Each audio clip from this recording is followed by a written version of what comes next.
اس عدد کے مفہوم کا بھی لینا اور یہ سمجھ لینا کہ مفہوم عدد جو ہے صرف یہی کچھ ہے اور کچھ نہیں ہے، یہ ٹھیک نہیں ہے، سمجھ آ رہی ہے؟ اور مفہوم عدد کو اہل حق نے، اہل تحقیق نے حجت نہیں قرار دیا، سمجھ آ رہی ہے؟ لہذا 3 یا 5 یا 6 کے عدد کے مذکور ہونے کا یہ مطلب نہیں ہے کہ اس سے زائد نہیں ہے، بلکہ موقع محل کے اعتبار سے جتنی ضرورت سمجھی آقا حضور علیہ السلام نے بیان فرما دیے۔ ویسے تو حضرت خاتم الحفاظ امام جلال الدین سیوطی رحمۃ اللہ علیہ کی الخصائص ہے نا، خصائص کبریٰ، اور بھی بہت ساری خصائص پہ کتابیں لکھی جا چکی ہیں۔ تو امام بدر الدین عینی رحمۃ اللہ علیہ نے اس حدیث پاک کے شرح میں فرمایا، وہ کہتے ہیں قلت، میں یہ کہتا ہوں، حاصل ھذا ان التنصیص علی الشیء بعدد لا يدل علی نفی ما عدا، فرماتے ہیں کہ عدد کی جو ہے نا شے پر نص کی گئی کہ یہ دلالت اس بات پہ نہیں کرتی کہ ما سوا کی نفی ہے۔ 5 کہا گیا تو اس کا یہ مطلب نہیں ہے کہ اس کے علاوہ نہیں ہے، 6 کہا گیا تو اس کا یہ مطلب نہیں ہے کہ اس کے علاوہ نہیں ہے، اور بھی آپ کے خصائص موجود ہیں۔ اور جو حضور علیہ السلام نے فرمایا لم یؤتہن احد قبلی، مجھ سے پہلے کسی کو عطا نہیں کیے گئے، اس سے مراد یہ ہے کہ یکجا یعنی اکٹھے کسی کو عطا نہیں کیے گئے، اور ان خصوصیات میں بعض ایسی خصوصیات ہیں جو اللہ تعالیٰ کے بعض دیگر رسولوں کو بھی عطا کی گئی ہیں، لیکن انفرادی طور پر آقا حضور علیہ السلام کی ذات گرامی میں ساری وہ خصائص اور خصوصیات، صفات جو ہیں دیگر انبیاء رسول علیہ السلام کو جو کمالات عطا کیے گئے، وہ سارے کے سارے اللہ تعالیٰ نے ذات مصطفیٰ صلی اللہ علیہ وسلم میں جمع فرما دیے۔ جس طرح کہا گیا اس نے یوسف دم عیسیٰ ید بیضا داری، اس نے یوسف دم عیسیٰ ید بیضا داری، آنچے خوباں ہما دارند تو تنہا داری۔ جو یہ سارے کمالات والے لوگ کمالات علیحدہ علیحدہ رکھتے تھے، اے پیارے محبوب علیہ السلام آپ تنہا وہ سارے کمالات رکھتے۔ اور اہل علم نے فبہداہ مقتدی کے تحت بھی جو قرآنی آیت ہے اس کے تحت بھی یہی فرمایا، جو پہلے انبیاء اور رسول علیہ السلام کو حسن و خوبی اور کمال نصیب ہوا، وہ تمام کا تمام ذات رسول صلی اللہ علیہ وسلم میں جمع کر دیا گیا۔ بار سرکار دو عالم صلی اللہ علیہ وسلم نے ارشاد فرمایا کہ مجھے 5 خصوصیات عطا فرمائی گئی جو مجھ سے پہلے کسی کو عطا نہیں کی گئی۔ ان میں سے آپ نے فرمایا نصرت بالرعب مسیرۃ شہر، 1 مہینے کی مسافت سے مجھے رعب دے کر جو ہے نا دشمنوں پر، میرے مخالفین پر، دشمنوں پر مجھے رعب دے کر میری مدد کر دی گئی ہے، میری آقا حضور علیہ السلام نے فرمایا 1 مہینے کی مسافت سے، ایک روایت میں تو آتا ہے نصرت بالرعب شہرا امامی و شہرا خلفی، کہ 1 مہینے کی مسافت پر میرے آگے اور 1 مہینے کی مسافت پر میرے پیچھے، جو کچھ ہے اس کے درمیان جو کچھ بھی ہے میرے دشمن ہیں ان کے دلوں میں اللہ تعالیٰ نے میرا رعب ڈال دیا ہے۔ ہیں وہ اتنا دور بیٹھے ہوئے لیکن پھر بھی ڈر رہے ہیں، ابھی آئیں گے، ابھی حملہ ہوگا، ابھی مر جائیں گے، سمجھ آ رہی ہے؟ اتنا دور ہوتے ہوئے بھی دشمنوں کے دلوں پر جو ہے اللہ تعالیٰ کے پیارے حبیب علیہ السلام کا رعب طاری ہے۔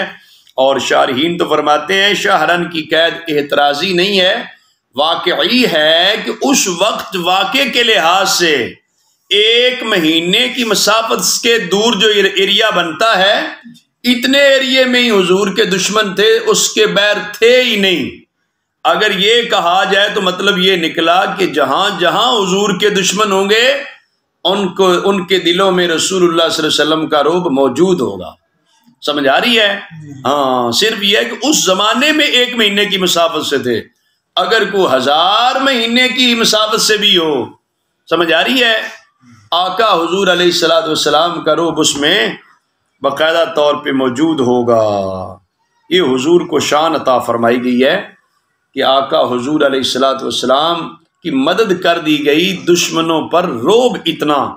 میں تو سمجھتا ہوں کہ جو رسول اللہ صلی اللہ علیہ وسلم کے سچے غلام بن جائیں، حضور علیہ السلام سے وفا کریں، محبت کریں، حضور علیہ السلام کے دین پر عمل کریں، اللہ تعالی حضور کے صدقے ان کو بھی یہ روب کی دولت عطا فرما دیتا ہے کہ ان کا بھی غیروں پر روب موجود ہوتا ہے۔ بات آگی سمجھ؟ آل حق اگر آل حق رہیں تو اللہ تعالی حضور کے صدقے، حضور کی غلامی کے صدقے انہیں بھی یہ فیضان نصیب ہو جاتا ہے کہ ان کا روب بھی دشمنوں پر طاری ہوتا ہے۔ اور یہ پہلی خصوصیت کا ذکر فرمایا، اور دوسرا فرمایا وَجُعِلَتْ لِيَ الْأَرْضُ مَسْجِدًا وَطَهُورًا، حضور علیہ السلام نے فرمایا میرے لیے روئے زمین کو مسجد اور طہور بنایا گیا، مسجد اور نماز کی جگہ بنا دیا گیا، روئے زمین پہ جہاں چاہے نماز پڑھ لیں۔ اگر ظاہری نجاست کوئی نہ ہو، نماز کے لیے جو رکاوٹ ہوتی ہے وہ کوئی نہ ہو، تو پھر جہاں کہیں دنیا میں چاہے بندہ نماز کے وقت آ جائے تو نماز ادا کر لے۔ اچھا نماز تو پڑھ لے، لیکن نماز کے لیے کیا چاہیے ہوتا ہے؟ چاہیے ہوتا ہے وضو کرنا، وضو کے بغیر نماز لا صلاۃ الا بطہور، طہارت کے بغیر نماز نہیں ہوتی۔ تو اس لیے پھر روئے زمین پر جہاں کہیں بھی ہے نماز پڑھ سکتا ہے اگر وضو ہے تو، وضو نہیں ہے تو وضو کر کے نماز پڑھ لے۔ بھئی اگر پانی دستیاب نہ ہو تو پھر روئے زمین کو اللہ تبارک و تعالیٰ نے پاک کرنے والا بھی بنایا ہے۔ حضور کے مبارک قدموں کی برکت سے روئے زمین کو پاک بھی بنا دیا اور پاک کرنے والا بھی بنا دیا۔ سمجھ آ رہی بھئی؟ یہ حضور کے دم قدم سے آئی ہے اتنی عظمت کہ روئے زمین نماز کے لیے پاک بنا دی گئی، نماز پڑھ سکتے ہیں جہاں کہیں بھی پڑھنا چاہے اگر کوئی اور رکاوٹ نہ ہو۔ اور دوسرا یہ ہے کہ اگر وضو کے لیے پانی دستیاب نہیں ہے، تیمم کی شرائط پائی جاتی ہیں، تو وہاں پر کیا ہے بھائی؟ تیمم کر کے مٹی کے ساتھ جو ہے پھر بھی نماز پڑھی جا سکتی ہے۔ یہ سرکار دو عالم صلی اللہ علیہ وآلہ وسلم کی ذات گرامی نے ارشاد فرمایا کہ میرے لیے روئے زمین کو مسجد اور طہور بنا دیے۔ موضع ترجمہ ہے، یہ بین السطور لکھا ہے نا، اور مٹی کو کیا بنا دیا گیا؟ زمین کو طہور بنا دیا گیا، پاک کرنے والی بنا دیا گیا۔ پتہ چلا پھر تیمم سے پاکی حاصل ہو جاتی ہے۔ تو حضور نے فرمایا فَأَيُّمَا رَجُلٍ مِّنْ أُمَّتِي أَدْرَكَتْهُ الصَّلَاةُ فَلْيُصَلِّ، میرے امتی کو جہاں کہیں بھی نماز کا وقت ہو جائے نماز پڑھ لے، چاہیے کہ نماز پڑھ لے۔ بیٹا پہلے لوگوں کے لیے یہ سہولت نہیں تھی، یہ سہولت حضور کے صدقے حضور کی امت کو نصیب ہوئی ہے۔ جہاں پہ پانی نہ ہو تیمم کر لے، تیمم مٹی سے کر لے، زمین سے کر لے، یہ زمین کی جنس سے کر لے۔ ہر وہ چیز جو آگ سے جل کر راکھ نہ ہوتی ہو اور آگ کے اثر سے پگھلتی بھی نہ ہو اور نرم بھی نہ ہوتی ہو، ایسی جو چیز ہوتی ہے وہ جنس سے زمین کہلاتی ہے۔ زمین سے بھی کیا جا سکتا ہے تیمم، زمین کی جنس سے بھی کیا جا سکتا ہے۔ اگر ایسی جگہ پر ہے جہاں پتھر ہے، زمین ہی نہیں ہے، تو وہاں پہ کیا پہاڑوں پر ہے ایک ایسی جگہ پہ اور کوئی چیز نہیں، تو وہاں پتھروں پر ہی تیمم کر سکتے ہیں، اس لیے کہ وہ کیا ہے؟ جن سے زمین سے ہیں۔ یہ ترجمہ الباب کے مطابق اس حدیث پاک کے حصے کی۔ اچھا آگے ارشاد فرمایا وَأُحِلَّتْ لِيَ الْمَغَانِمُ وَلَمْ تَحِلَّ لِأَحَدٍ قَبْلِي، نبی پاک صلی اللہ علیہ وآلہ وسلم نے فرمایا میرے لیے مال غنیمت حلال کیا گیا، مجھ سے پہلے کسی کے لیے حلال نہیں کیا گیا۔ یہ سرکار دو عالم صلی اللہ علیہ وسلم کی شان ہے۔ پہلے بیٹا جو نبی آئے، بعض نبیوں کی شریعت میں تو لڑائی تھی نہیں، بعض میں لڑائی تھی، مال غنیمت بھی ہوتا لیکن ان کے لیے کھانے کی اجازت ہے، کیونکہ مال غنیمت وہ ہوتا ہے نا جو جنگ کر کے دشمن پہ غلبہ ڈال کر جو ہے وہ غلبہ ڈال کے وہ حاصل کیا جاتا ہے، مال جو زمین علاقے مفتوح ہو جاتے ہیں وہ مال غنیمت ہوتا ہے، تو پہلی امتوں کے لیے حلال ہے۔ یہ حضور علیہ السلام فرماتے ہیں میرے لیے خاص حلال کیا گیا، مال غنیمت صرف میرے لیے خاص حلال کر دیا گیا، میری امت پر بھی۔ سمجھ آ رہی ہے؟ ہاں، یہ آقا حضور علیہ السلام کی شان ہے۔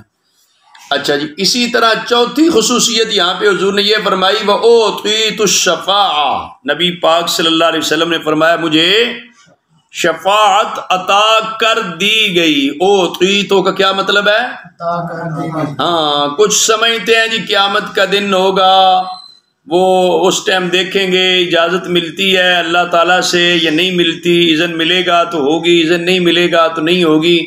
وہ مقام مصطفیٰ صلی اللہ علیہ وسلم کو نہ سمجھنے والوں کی یہ باتیں ہیں۔ اللہ تعالیٰ نے حضور کو عطا کر دیے، اللہ تعالیٰ نے حضور کو اللہ تعالیٰ عطا کر دے، حضور کو نصیب ہو جائے تو پھر ایسی باتیں کی جانی چاہیے۔ مقام مصطفیٰ صلی اللہ علیہ وسلم کو سمجھنے والے یہ بات نہیں کرتے۔ اوتیت الشفاعہ، حضور فرماتے ہیں مجھے تو شفاعت عطا کر دی گئی ہے۔ یہ حضور علیہ الصلوۃ والسلام کا مرتبہ اور مقام ہے۔ بازی ہے نا، اوتیتو بازی ہے، مجھے عطا کر دی گئی ہے۔ جب مجھے عطا کر دی گئی ہے تو پھر کہنا دیکھیں گے والی بات جو ہے یہ مقام مصطفیٰ صلی اللہ علیہ وسلم سے ناواقفیت کی دلیل ہے۔ حضور کو اللہ تعالیٰ نے یہ مرتبہ اور مقام عطا فرمایا۔ آنا لہا کہہ کے آسیوں کو لیں گے آغوش رحمت میں، عزیز اکلوتا جیسے ماں کو نبی کو اپنا غلام ہوگا۔ ادھر گرتوں کو تھام لیں گے، ادھر پیاسوں کو جام دیں گے، صراط و میزاں حوض کوثر یہی وہ عالی مقام ہوگا۔ یہ عالی مقام اللہ نے حضور کو عطا کر دیا۔ عسیٰ ان یبعثک ربک مقاما محمودا، مقام محمود پہ حضور فیض ہوں گے۔ مقام محمود کے تحت آقا حضور علیہ الصلوۃ والسلام شفاعت فرمائیں گے۔ پر ایک قسم کی یہ شفاعت جو شفاعت عظمیٰ ہے، جب ہولناکی ہوگی معاشر کے میدان میں، حساب کتاب بھی شروع نہیں ہوگا، لوگ پریشان ہوں گے، گھبراہٹ ہوگی، اب بنے گا کیا، لوگوں کو سمجھ نہیں آئے گی۔ ایسے حالات میں سب سے پہلے جو شفاعت ہوگی، اس شفاعت کا حصہ جو ہے، اس کا تو فائدہ جو ہے بظاہر جو ہے وہاں کافروں کی بھی اس ٹائم ہو جائے گا۔ اتنا فائدہ ہوگا کہ اس ہولناکی سے تو کچھ نجات ملے گی، اگرچہ وہ جہنم میں جائیں گے، لیکن جو ابتدائی اور اولی گھبراہٹ ہوگی اس کے لیے آقا حضور علیہ الصلوۃ والسلام کی شفاعت ہوگی، جو ہر ایک کے لیے ہوگی۔ باقی اہل ایمان کے لیے تو شفاعت کی آقا حضور علیہ السلام کی مختلف قسمیں ہیں نا، مختلف قسم کی آپ شفاعت فرمائیں گے۔ تو اہل ایمان کے لیے تو حضور علیہ الصلوۃ والسلام کو اللہ تعالیٰ کی طرف سے ہوگا قل تسمع سل توتا وشفع تشفع، محبوب آپ کہیں آپ کی بات تو سنی جائے گی، آپ مانگیں آپ کو تو عطا کیا جائے گا، آپ سفارش کریں آپ کی سفارش کو قبول کیا جائے گا۔ اچھا، اگلا حصہ حدیث پاک کا، نبی پاک صلی اللہ علیہ وسلم نے پانچویں خصوصیت فرمائی وَكَانَ النَّبِيُّ صلی اللہ علیہ وسلم يُبْعَثُ إِلَىٰ قَوْمِهِ خَاصَّةً وَبُعِثْتُ إِلَى النَّاسِ عَامَّةً۔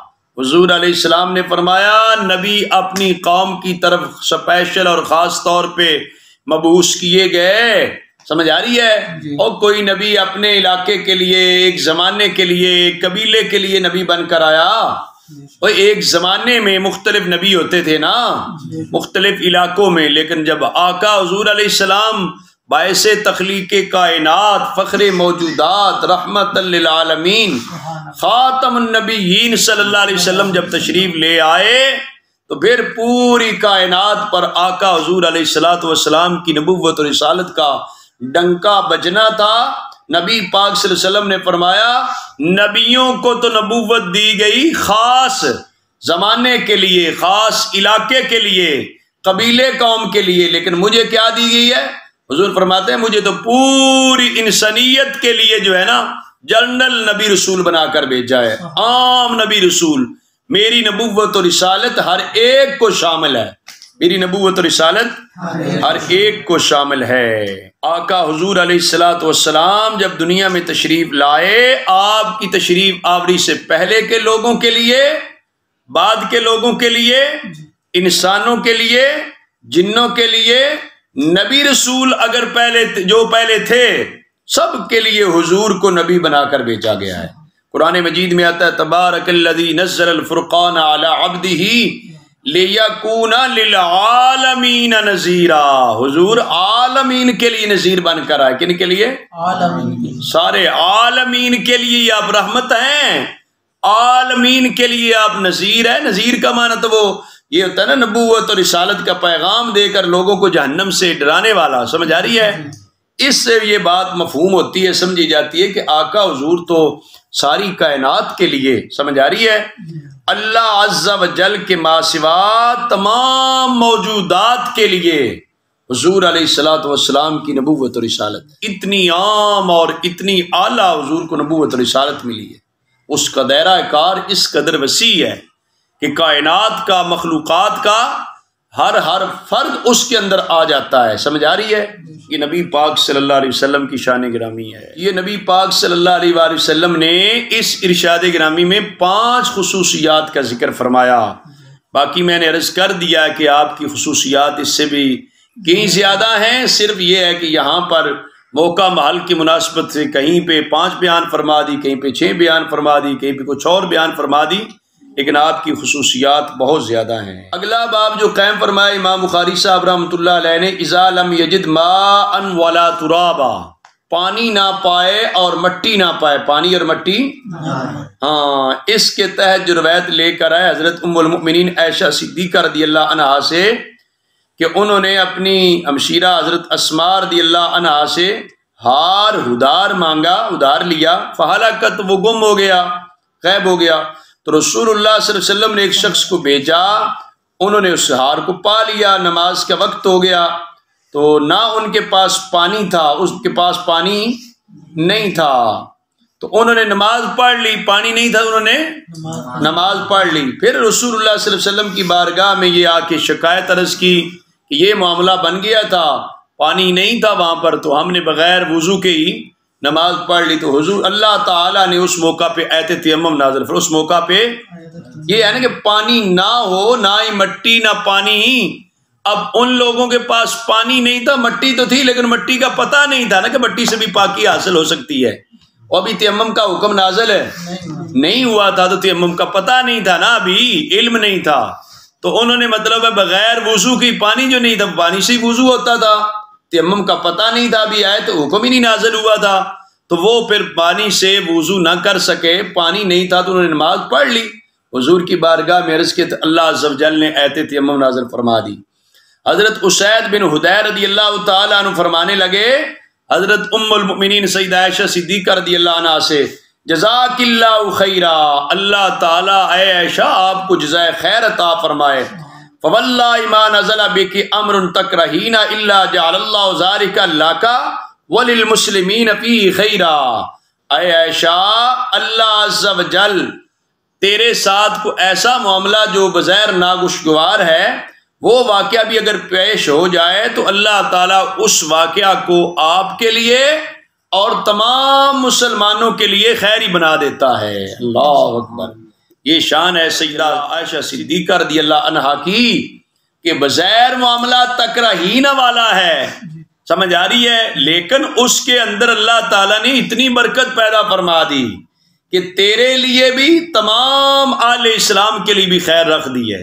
ظاہر پانی نہ ہونے کی صورت میں تیمم کا حکم نہیں تھا تو کتنی مشکل تھی، تو جس ٹائم تیمم کا حکم آ گیا تو وہ ساری مشکل حل ہوگی کہ پانی نہیں ہوگا تو تیمم کر کے نماز اور عبادت کر لیں۔ ہمارے بزرگوں کا موقف یہ ہے نا کہ جب پانی نہ ہو اور پانی پر قدرت نہ ہونے کی صورت میں کیا کرنا چاہیے، فرماتے ہیں بغیر نیت کے نماز کے ارکان ادا کر لے، جب پانی یا مٹی ملے تو وضو یا تیمم کر کے بعد میں نماز کی قضا پڑے گا، یہ حنفیوں کا موقف ہے۔ اور بھی مذاہب ہیں اہل علم کے، لیکن حنفی کہتے ہیں کہیں پہ پانی بھی دستیاب نہیں ہے اور مٹی بھی تیمم کے لیے دستیاب نہیں، جن سے زمین بھی نہیں، کوئی ایسی جگہ پہ بندہ پھنسا ہوا ہے تو بغیر نیت نماز کے ارکان ادا کر لے، اور پھر جب بعد میں پانی ملے تو وضو کر لے یا مٹی ملے تو تیمم کر کے اس نماز کا اعادہ کرے، اس لیے کہ حدیث پاک ہے لا صلاۃ الا بطہور، طہارت کے بغیر نماز نہیں ہوتی۔ تو اب یہ صرف جو ہے نا بغیر نیت کے ارکان نماز کی ادائیگی کرنا، یہ تو ایسے شکل و صورت بنانا ہی ہے نا نماز کی، جیسے جو شخص جس پہ روزہ مطلب ہے روزہ فرض نہ ہوا یا فرض تھا آگے وہ ٹوٹ گیا، اب باقی دن گزارنا ہو تو کہا جاتا ہے نا وہ روزے دار کی طرح ہی گزارے، روزے دار کی طرح ہی گزار لے، تو اسی طرح یہ بغیر نیت نماز کے ارکان کی ادائیگی۔ بہرحال اس حدیث شریف میں سیدہ عائشہ صدیقہ رضی اللہ عنہ کا مرتبہ اور مقام بھی معلوم ہوتا ہے۔ حضرت اسید نے فرمایا کہ اللہ تعالیٰ تجھے بہترین جزا عطا فرمائے، اللہ کی قسم جب بھی آپ کے ساتھ کوئی ناخوشگوار حادثہ پیش آتا ہے تو اللہ تعالیٰ اس میں آپ کے لیے اور تمام مسلمانوں کے لیے بھلائی رکھ دیتا ہے۔ یہ ہے پاک لوگوں کی عظمت اور شان، سمجھ آ رہی ہے؟ ان سے ہمیشہ کیا ملتی ہے؟